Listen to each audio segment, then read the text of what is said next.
जय श्री कृष्ण। श्रीमद् भगवत गीता अध्याय 1 श्लोक 32।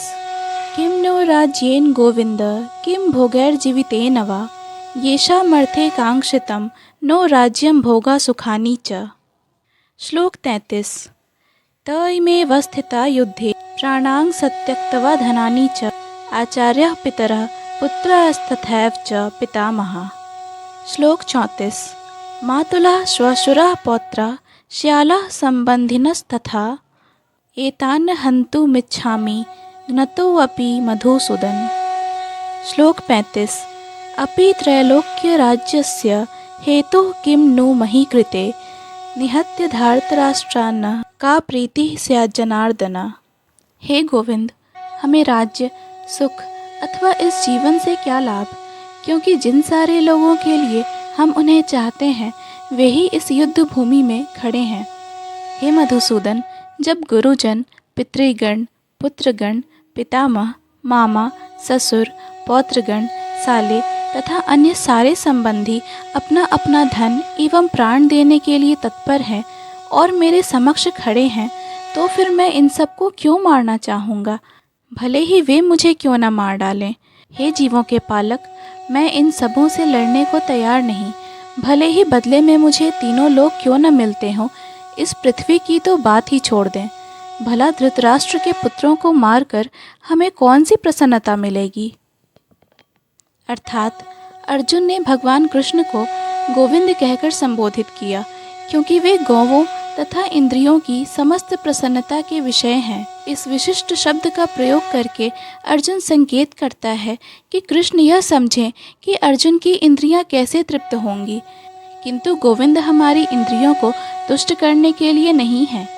हाँ, यदि हम गोविंद की इंद्रियों को तुष्ट करने का प्रयास करते हैं तो हमारी इंद्रियां स्वतः तुष्ट होती हैं। भौतिक दृष्टि से प्रत्येक व्यक्ति अपनी इंद्रियों को तुष्ट करना चाहता है और चाहता है कि ईश्वर उसके आज्ञा पालक की तरह काम करें, किंतु ईश्वर उनकी तृप्ति वहीं तक करते हैं जितनी के वे पात्र होते हैं, उस हद तक नहीं जितना वे चाहते हैं। किंतु जब कोई इसके विपरीत मार्ग ग्रहण करता है, अर्थात जब वह अपनी इंद्रियों की तृप्ति की चिंता न करके गोविंद की इंद्रियों की तुष्टि करने का प्रयास करता है, तो गोविंद की कृपा से जीव की सारी इच्छाएं पूर्ण हो जाती हैं। यहाँ पर जाति तथा कुटुंबियों के प्रति अर्जुन का प्रगाढ़ स्नेह आंशिक रूप से इन सबके प्रति उसकी स्वाभाविक करुणा के कारण है, अतः वह युद्ध करने के लिए तैयार नहीं है।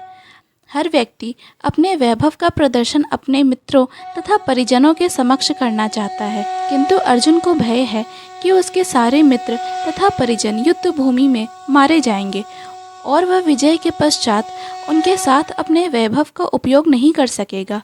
भौतिक जीवन का यह सामान्य लेखा जोखा है, किंतु आध्यात्मिक जीवन इससे सर्वथा भिन्न होता है।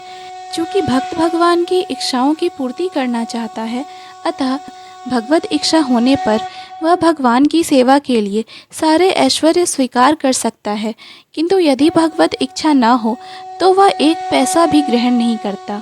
अर्जुन अपने संबंधियों को मारना नहीं चाह रहा था, और यदि उनको मारने की आवश्यकता हो तो अर्जुन की इच्छा थी कि कृष्ण स्वयं उनका वध करें। इस समय उसे यह पता नहीं है कि कृष्ण उन सबों को युद्ध भूमि में आने के पूर्व ही मार चुके हैं और अब उसे निमित्त मात्र बनाना है। इसका उद्घाटन अगले अध्यायों में होगा।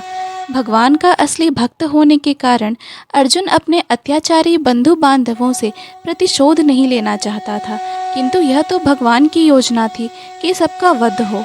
भगवत भक्त दुष्टों से प्रतिशोध नहीं लेना चाहते, किंतु भगवान दुष्टों द्वारा भक्त के उत्पीड़न को सहन नहीं कर पाते।